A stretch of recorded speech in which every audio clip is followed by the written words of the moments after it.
Derrière la façade colorée, joyeuse des Jeux olympiques d'hiver, que vous avez peut-être regardé en Chine, il existe une réalité beaucoup moins médiatique qui est cachée et qui se déroule néanmoins. Depuis le début de cette fête, les chrétiens sont ultra surveillés, afin d'éviter qu'ils n'entrent en contact avec des occidentaux. Les responsables d'église sont convoqués dans les commissariats. Ils sont parfois emprisonnés. Et puis, il y a aussi des reconnaissances faciales. Vous savez que la Chine est en pointe des technologies qui sont chez nous aussi. Reconnaissance faciale pour éviter que les personnes qui sont réputées être chrétiennes n'entrent dans les sites olympiques. Nous pourrions encore évoquer les massacres de chrétiens au Nigeria, par Boko Haram, les fermetures d'églises en Algérie, l'emprisonnement systématique des chrétiens de la Corée du Nord, la traque des chrétiens en Afghanistan depuis l'arrivée des talibans. La guerre insupportable qui se tient aux portes de l'Europe doit nous rappeler qu'une autre guerre si silencieuse suppure depuis plus de 2000 ans. Une guerre contre les chrétiens, qui, selon l'index mondial de la persécution, n'a jamais été aussi acharnée qu'à notre époque. Pensez à Néron, pensez aux persécutions dans l'Empire romain ou celles qui nous sont racontées dans la Bible. En fait, nous sommes à un niveau largement au-dessus aujourd'hui.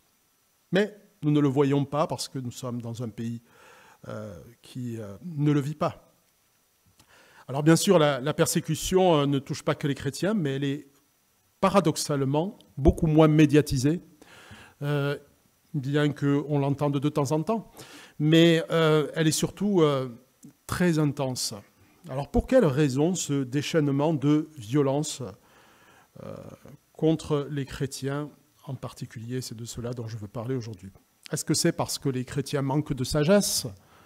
Est-ce que c'est parce qu'ils devraient être plus discrets? Le texte que je vous propose de lire aujourd'hui évoque un sujet que, personnellement, je n'aurais pas choisi intuitivement, mais c'est là un des intérêts de la prédication suivie. Nous y abordons tout le conseil de Dieu et pas seulement nos dadas. Et tout ce qui est écrit l'a été pour notre instruction. Donc, je vous propose de lire Jean 15, où Jésus nous parle de la haine du monde pour ses disciples. Jean 15, les versets 18 à 16, verset 4. Jean 15, 18 à 16, 4.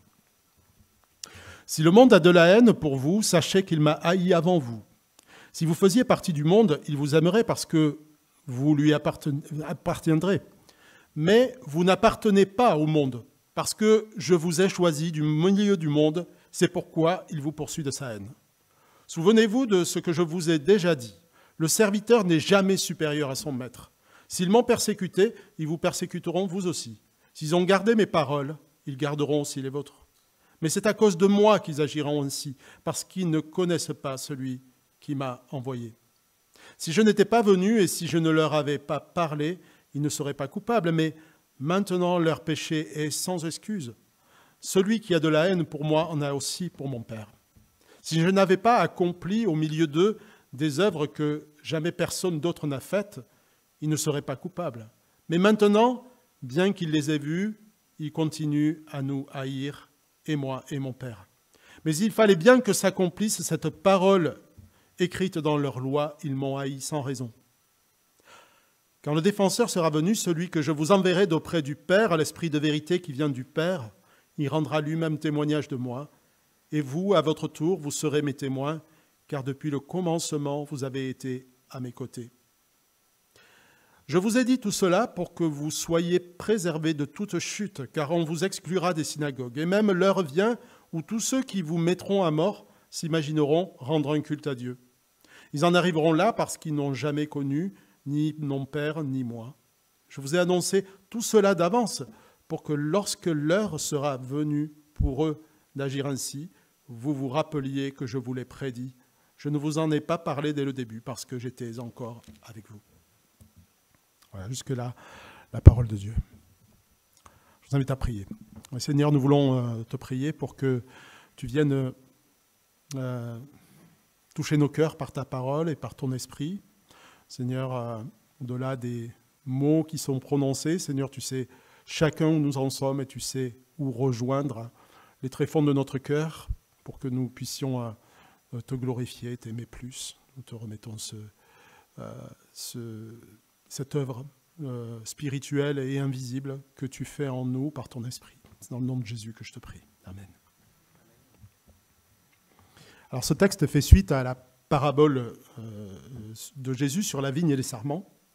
Dieu s'occupe de son Église comme d'une vigne dans laquelle il coupe des sarments et il en émonde d'autres, afin d'augmenter son rendement. Mais Jésus semble nous avertir. L'Église a pour mission de porter du fruit, mais cela n'est pas sans conséquence.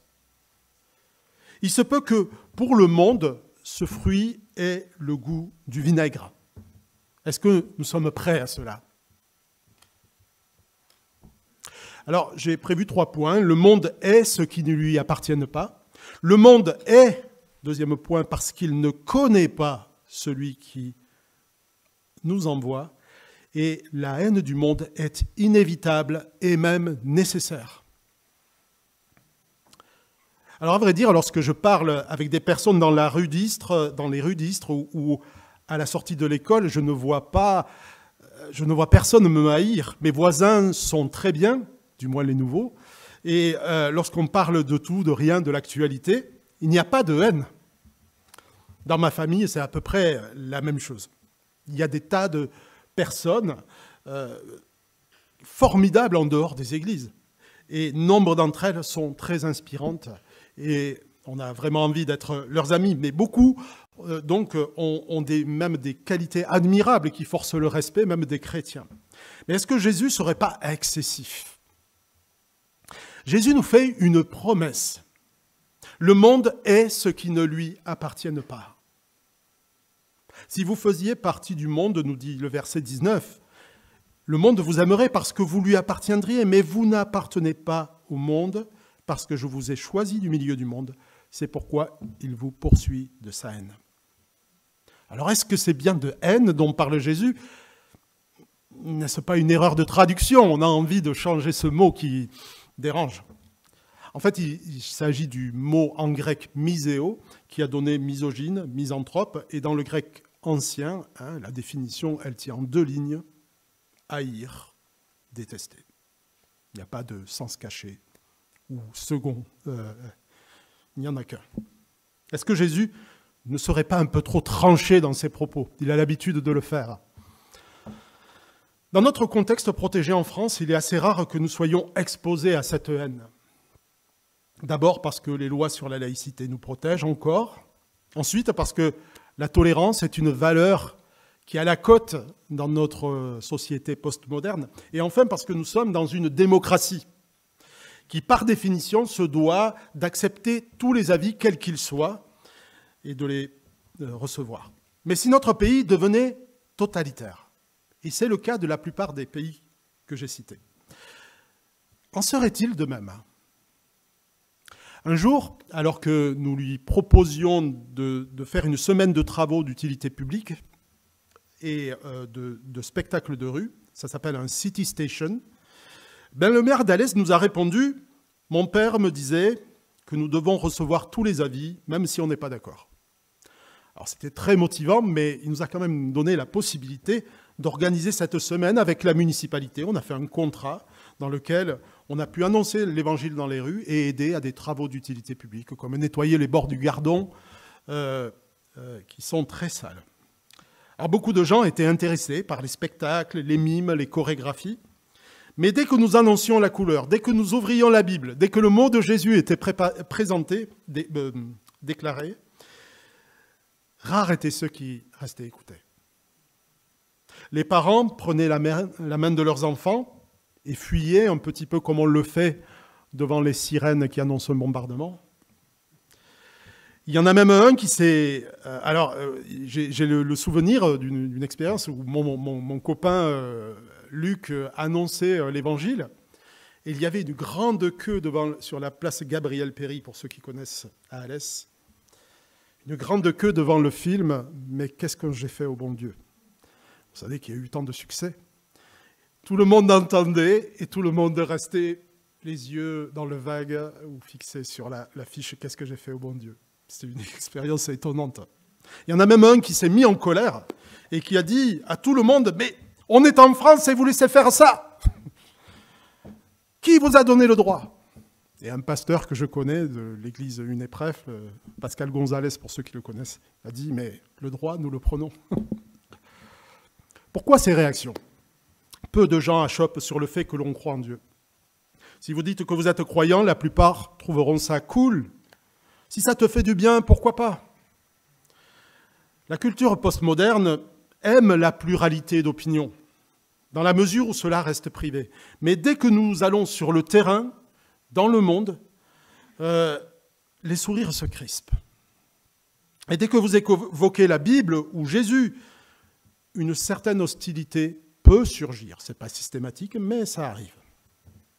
Et pourquoi est-ce que la parole de Jésus, pourquoi est-ce qu'il en est ainsi ?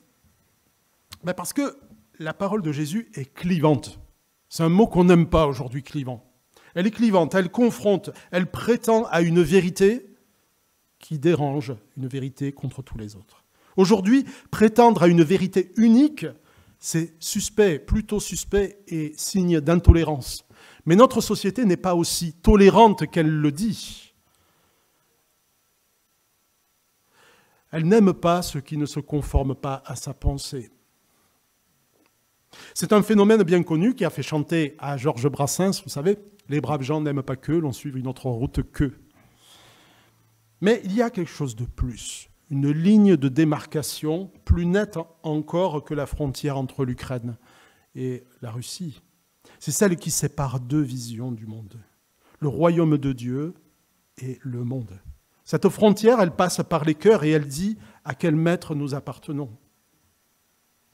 Et elle sépare ceux qui entretiennent l'illusion d'un paradis terrestre et ceux qui attendent avec impatience la révélation des fils de Dieu. Si le monde est Jésus, c'est parce qu'il révèle son ordre moral en révolte contre le Père.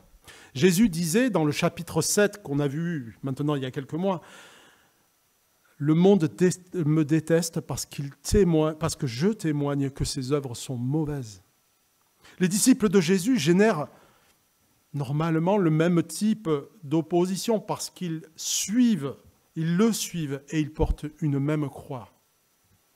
Leur obéissance joyeuse, leur désir de plaire à Dieu, avant tout, va les confronter dans des situations, va nous confronter dans des situations où nous serons des situations où nous pourrons nous sentir mal à l'aise, ou en tout cas nous recevrons peut-être l'opposition. Paul disait aux Corinthiens, « Nous sommes pour Dieu comme le parfum de Christ, parmi ceux qui sont sur la voie du salut et parmi ceux qui sont sur la voie de la perdition. » Pour les uns, c'est une odeur de mort qui les mène à la mort, et pour les autres, c'est une odeur de vie qui les mène à la vie. J'ai le souvenir d'un repas de famille à Noël où le sujet controversé, clivant de l'avortement a été abordé, après quelques verres de Bordeaux, entre la dinde et le dessert, vous voyez, au bon moment. Ma maman a très courageusement, ou très naïvement, c'est selon témoigné, qu'elle pensait que la vie commence à la conception et que chaque enfant est un don de Dieu. Et le souvenir que j'ai, c'est celui de la haine sur le visage et dans les propos de ceux que j'aime, ma famille, et que je fréquente, bien sûr, à chaque fois que je le peux. C'était il y a une douzaine d'années, mais oser aujourd'hui dénoncer l'avortement qui est passé à 14 semaines la semaine dernière, et dans certains cas jusqu'au 9e mois pour détresse psychosociale. Ça a été voté dans la nuit du 1er août 2020. Et vous verrez si vous ne déclenchez pas de la haine. Osez parler ouvertement à vos voisins que le projet d'amour de Dieu, du mariage, c'est un homme et une femme. Et vous verrez s'il n'y a pas de la haine. Vous n'avez rien dit de mal, juste la vérité. Il faudra être prêt à en payer le prix. Et il en est ainsi, nous dit Jésus, non parce que nous sommes particulièrement haïssables, mais parce que la parole de Jésus confronte le monde. Et elle est clivante. Donc c'est le premier point que je voulais soulever avec vous. Le monde est les enfants de Dieu parce qu'ils ne lui appartiennent pas. Ils ne fonctionnent pas selon les mêmes principes. Ils ne cachent pas leur obéissance à Christ. Même si elle agace, même si parfois elle est moquée, elle est combattue. Alors peut-être que ce n'est pas votre expérience de voir la haine autour de vous. Vous ne constatez aucune haine, mais ne cherchez pas à la susciter. La haine, bien entendu, elle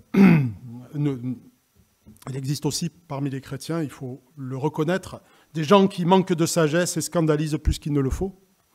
Mais cette promesse de Jésus, qui apparemment arrivera immanquablement, nous pose au moins cette question.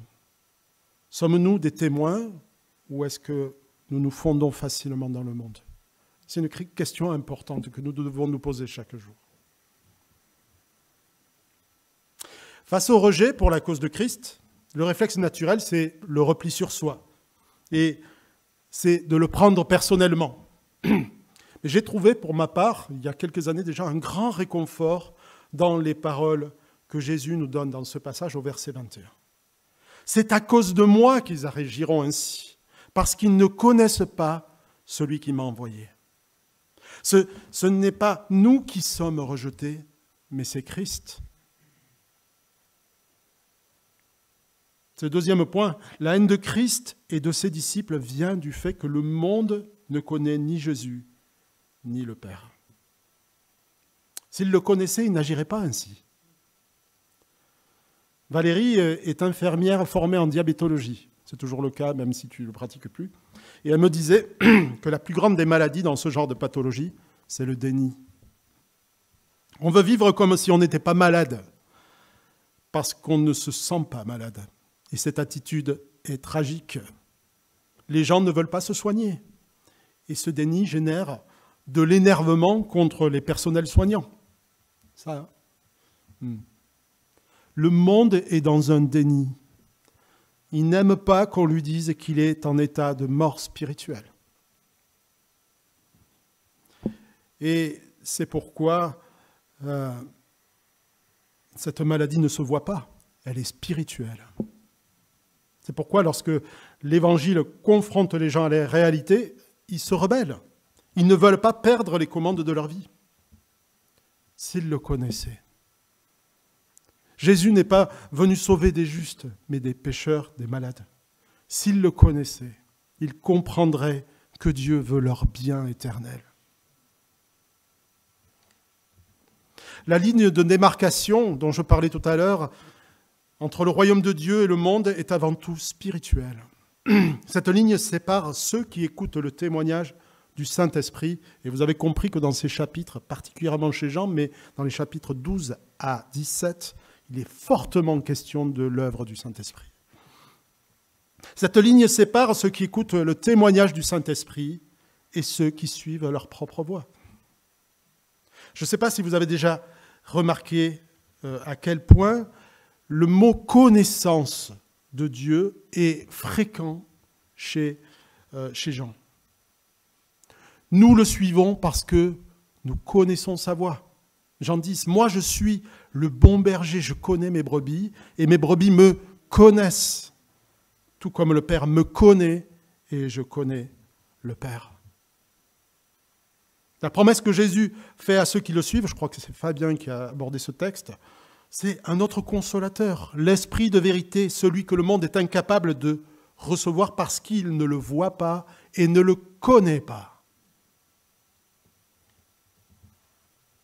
Quant à vous, vous le connaissez car il demeure auprès de vous, il sera en vous.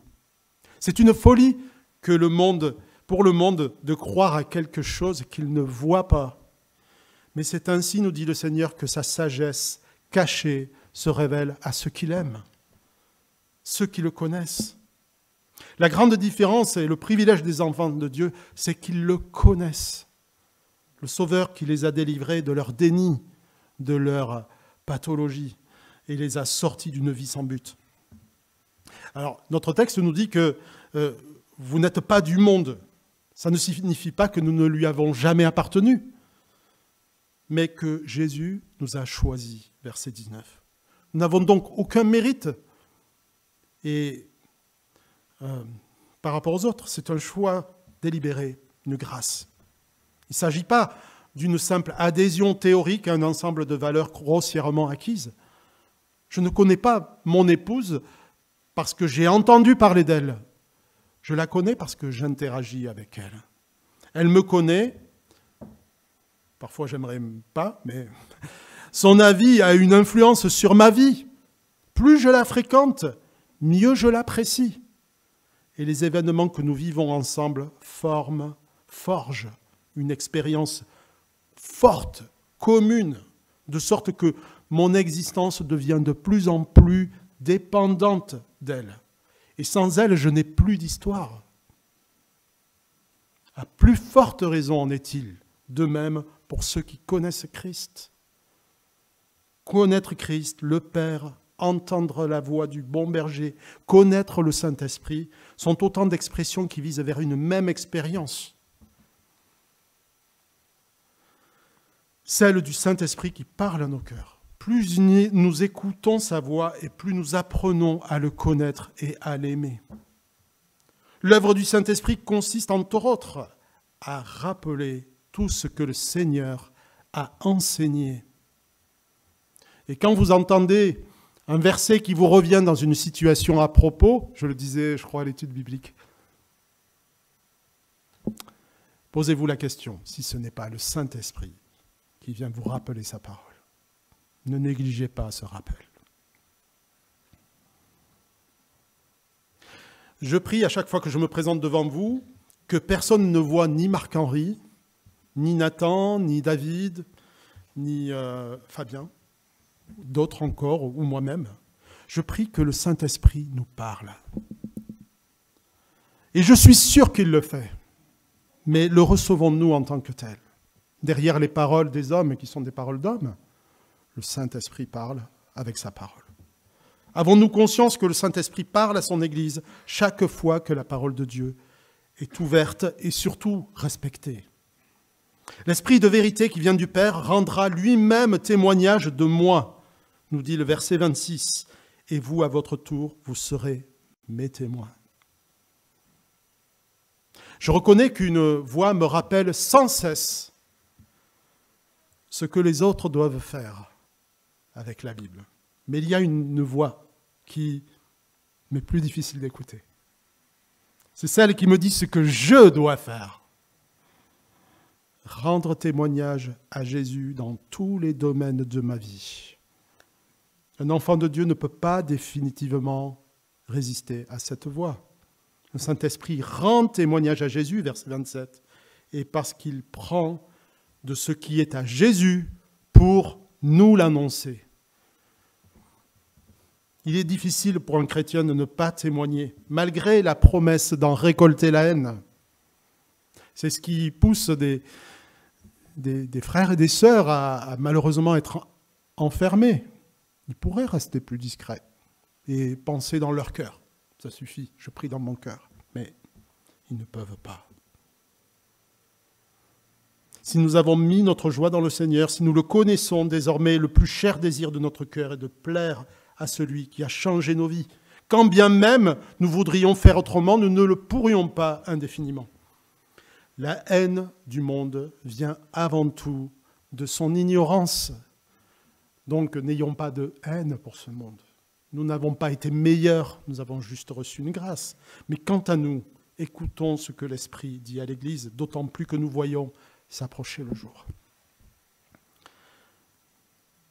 La haine du monde, donc, vient du manque de connaissance de celui qui nous a envoyés. Alors nous aimons nous appuyer sur les promesses que Jésus nous fait. Cela nous fait du bien de savoir que rien ne peut nous séparer de son amour, d'entendre qu'il va nous préparer une place, qu'il nous aime. Mais cette promesse est aussi certaine que celle que je viens de citer. Écoutez-la bien, s'ils m'ont haï, ils vous haïront aussi. S'ils m'ont persécuté, ils vous persécuteront. Le dernier point que je voudrais souligner avec vous, c'est que la haine du monde est inévitable et elle est nécessaire. Pourquoi nécessaire? Mais Jésus dit que s'il n'était pas venu, s'il n'avait pas parlé aux Juifs, au verset 22, s'il n'avait pas accompli des miracles au milieu d'eux, il ne serait pas coupable. Alors l'idée, c'est bien entendu pas du tout que s'il n'était pas venu, les gens auraient continué à vivre dans l'innocence. Il ne s'agit pas de cela, mais plutôt que sa venue suscite le rejet de la lumière spirituelle la plus vive et que désormais ils sont sans excuse. Personne n'aime être rejeté, mais il est normal de l'être à cause de l'évangile de Jésus-Christ. Et nous oublions que porter du fruit, ce n'est pas nécessairement avoir du succès chaque fois que nous témoignons. Porter du fruit, c'est faire la volonté de Dieu dans notre vie. Et le résultat ne dépend que de lui. Cette haine est aussi inévitable. Donc je disais, cette haine est nécessaire, mais inévitable pour une deuxième raison, c'est parce qu'elle a été annoncée par les prophètes de l'Ancien Testament. Ils m'ont haï sans raison. C'est un psaume, tiens d'ailleurs, je ne sais plus lequel, mais vous le verrez dans vos Bibles, je ne l'ai pas noté. C'est un psaume, ils m'ont haï sans raison. Relisez ce psaume, il est très intéressant, c'est un psaume christologique. Méprisé et abandonné des hommes, disait Ésaïe 53. Ça a été annoncé pour Jésus. Et donc, il est inévitable que ce soit le cas parce que Jésus ne nous laisse pas d'alternative. S'ils m'ont persécuté, ils vous persécuteront aussi. Les disciples de Jésus poursuivre l'œuvre de leur maître et cela a les mêmes effets. Alors cela pourrait paraître décourageant au premier abord et j'espère ne pas vous donner envie de fuir, mais le fait même que Jésus nous avertisse de cela est un encouragement. Je vous ai dit cela afin que vous croyiez lorsqu'ils feront cela. Je paraphrase légèrement le verset 2, je crois, du chapitre 16. Le jour où cela arrive, nous savons à cause de qui nous le vivons. C'est donc un motif d'encouragement. Pierre disait, dans des mots peut-être plus directs ou pratiques à des chrétiens, « Mes chers amis », 1 Pierre 4, 12, si vous voulez le noter, « Mes chers amis, ne soyez pas surpris d'avoir été plongés dans la fournaise de l'épreuve, comme s'il vous arrivait quelque chose d'anormal. Au contraire, réjouissez-vous, car vous participez aux souffrances de Christ, afin d'être remplis de joie quand il paraîtra dans toute sa gloire. » Alors je ne sais pas si la guerre en Ukraine est la manifestation visible d'un combat spirituel qui se livre dans ce pays, mais nous ne devons pas être dupes. Beaucoup de violences, de crimes, de haine qui se commettent dans ce monde sont des résurgences d'un véritable combat spirituel invisible qui se passe dans un lieu spirituel que nous ne voyons pas.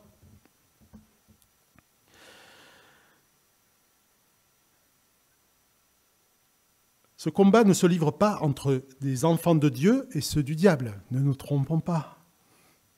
C'est plutôt un combat qui veut museler le témoignage. Parce que la victoire est acquise. Nous n'avons rien à acquérir par notre combat. Même dans la prière ou par des 24 heures de prière. Le combat est acquis. Mais, la victoire est acquise, mais ce combat consiste en Ukraine, en Chine, en Afrique, à faire taire le témoignage. Il a aussi lieu dans nos cœurs. Et nous devons y prendre notre part. La frontière n'est pas celle des pays, elle est dans nos cœurs. Nous ne verrons pas la haine du monde si nous sommes transparents. C'est un combat spirituel qui n'a lieu que là où le témoignage est rendu. Et le seul complot qui se trame ici-bas, c'est celui de l'ennemi de nos âmes, qui sait qu'il n'a que peu de temps. Je voudrais rester sur une dernière promesse que Jésus nous fait et pour laquelle il est nécessaire que cette haine se déchaîne. Verset 20, « S'ils ont gardé mes paroles, ils garderont aussi les vôtres. » Pour cela, je voudrais vous donner cette illustration de... Je l'ai vécu, donc je vous le raconte. Lorsque j'ai débuté dans le ministère sur Colmar, je l'ai déjà raconté à quelques-uns dans les études bibliques, je faisais du porte-à-porte. Le mois de décembre, j'allais distribuer des calendriers au porte-à-porte 2 fois par semaine. Et un jour, je me suis attaqué à l'immeuble, la cage d'escalier qui est en face de mon entrée. Et au rez-de-chaussée, la première porte qui s'est ouverte, eh bien, c'était un homme que je voyais tous les jours rentrer chez lui, que je ne connaissais pas, mais que je connaissais de vue. Je lui ai proposé un calendrier avec des versets de la Bible. C'est alors que j'ai subi un déluge d'insultes contre les chrétiens. J'ai dit 4 mots et j'ai pris pendant 2 minutes une volée de bois vert contre les chrétiens. Puis il a refermé la porte. Comme j'étais un peu scotché sur place, il a rouvert et il m'a remis 1 minute. Et puis une 3e fois.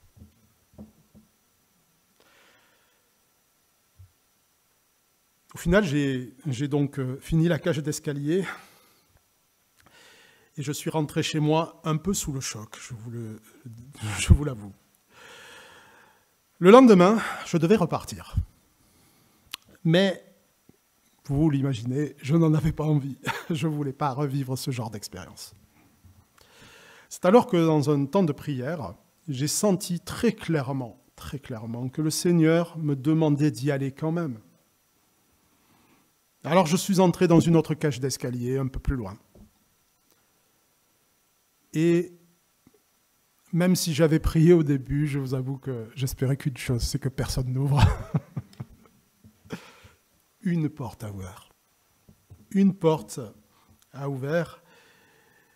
Et c'était un musulman assez rigoriste qui travaillait dans les Diables Rouges de Colmar. Tu connais le régiment, David, certainement. Il devait partir en Afghanistan, à l'époque. Et j'ai vu sa femme passer derrière, avec le niqab, voile intégral. Il m'a dit, vous avez 1 minute ? J'ai hésité. Oui. Il m'invitait à rentrer. Ah, bien sûr, j'ai prié. C'est ce qu'on fait dans ce genre de situation embarrassante. Je voulais juste donner un calendrier. Il m'a offert un thé dans de la vaisselle en argent. Et il m'a dit qu'il voulait savoir qui était Jésus pour les chrétiens. On a parlé du sacrifice ce matin. C'est justement, c'était le centre. Pour lui, l'Aïd, c'est le summum. Hein. C'est là qu'ils font les pèlerinages à la Mecque. Et il ne comprenait pas qui est Jésus. Mais je lui dis, Jésus, c'est l'agneau qui ôte le péché du monde. Cet homme a été tourmenté par le fait qu'il était, par le fait qu'il regardait les femmes des autres. Et il se sentait coupable devant Allah. Mais je lui dis, mais le problème, c'est que l'agneau que vous tuez à l'Aïd, il n'ôte pas le péché du monde. Il faut que quelqu'un ait pris votre péché et vous l'enlève, qui vous donne bonne conscience. On a parlé de ça dans les études bibliques ces derniers jours, jeudi. J'y suis resté 1 heure. J'ai vécu l'expérience de témoignage la plus intense de toute ma vie jusqu'à ce jour. Certains croiront, et c'est pour cela que nous devons écouter celui qui nous appelle. Le serviteur n'est pas plus grand que le maître. Donc, si Jésus a témoigné au monde, comment pourrions-nous considérer que nous sommes exempts de cette tâche ? Comment pourrions-nous considérer que nous sommes exempts, en tant que chrétiens, de la grâce ? Je ne dis que la parole de Dieu. Relisez 1 Pierre. La grâce que c'est d'avoir à souffrir pour le nom de Dieu. Que le Seigneur bénisse sa parole dans nos cœurs et qu'il nous transforme et nous envoie, que l'Église écoute ce que Le Seigneur lui dit. Amen.